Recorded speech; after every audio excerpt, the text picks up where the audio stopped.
Just 20 minutes outside of Louisville, Kentucky, sits a massive Tudor Gothic structure on top of a hill.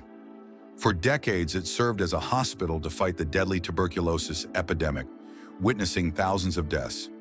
Since its closure, it's become one of the most haunted places in America. What's up, guys? I'm Yunus Samir, and today we're diving into the chilling history and eerie legends of Waverly Hills Sanatorium.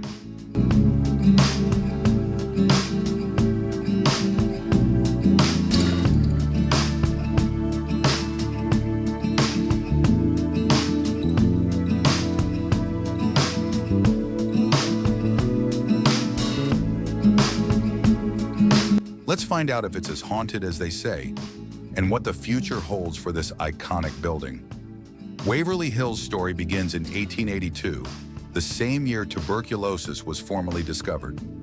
Major Thomas H. Hayes purchased the land to build a home for his family, but with no schools nearby, they built a one-room schoolhouse, naming it Waverly Hill after the teacher's love for the Waverly novels. But soon, tuberculosis began spreading rapidly, especially in Kentucky. This deadly disease, which primarily attacked the lungs, had no cure at the time. By 1910, the city of Louisville funded the construction of a small two-story clinic on the land, Waverly Hills Sanatorium. By 1926, the facility expanded into a massive four-story structure, capable of housing 400 patients.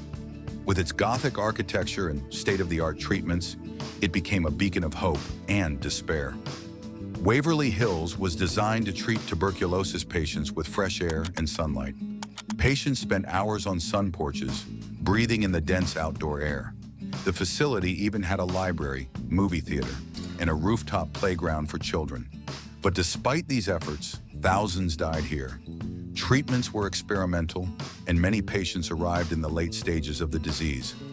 African American patients faced even harsher conditions, housed in segregated, less advanced facilities.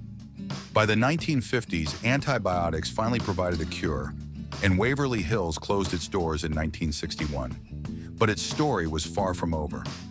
After its closure, Waverly Hills became a nursing home, but it quickly gained a reputation for neglect and abuse. By 1983, it was abandoned, and the ghost stories began. Legend has it that the spirit of a boy named Timmy, who fell from the rooftop playground, still roams the halls. Visitors claim he plays with plastic balls left for him. Then there's room 502, where a nurse allegedly hanged herself after becoming pregnant out of wedlock. And let's not forget the infamous body chute, a tunnel said to have transported thousands of deceased patients out of sight. While historians debate the accuracy of these claims, one thing is certain: Waverly Hills is a place of immense suffering and loss. Over the years, several owners tried to repurpose Waverly Hills. One planned to turn it into a prison, while another dreamed of building a 155-foot-tall Jesus statue. Yes, you heard that right. But none of these plans came to fruition. In 2001, Tina and Charlie Mattingly purchased the property, hoping to restore it and open it to the public. They launched tours and seasonal haunted houses to raise funds. But the cost of a full restoration, estimated at $50 million, proved too high. Today, Waverly Hills is a thriving tourist attraction. The Mattingleys have cleaned up the building, hosted events, and preserved its history. It's been featured in countless ghost hunting shows, cementing its reputation as one of America's most haunted places. But not everyone agrees with how the site is being used. Some argue that turning a place of such suffering into a haunted house is disrespectful. Others see it as a way to keep the history alive. In 2022, a legal battle between the Mattingleys and their nonprofit added another layer of drama. But ultimately, they agreed to collaborate, ensuring Waverly Hills' future. Waverly Hills Sanatorium is more than just a haunted house. It's a place where thousands fought for their lives, where doctors worked tirelessly to find a cure, and where history was made. While its ghost stories are captivating, it's important to remember the real people who lived and died here.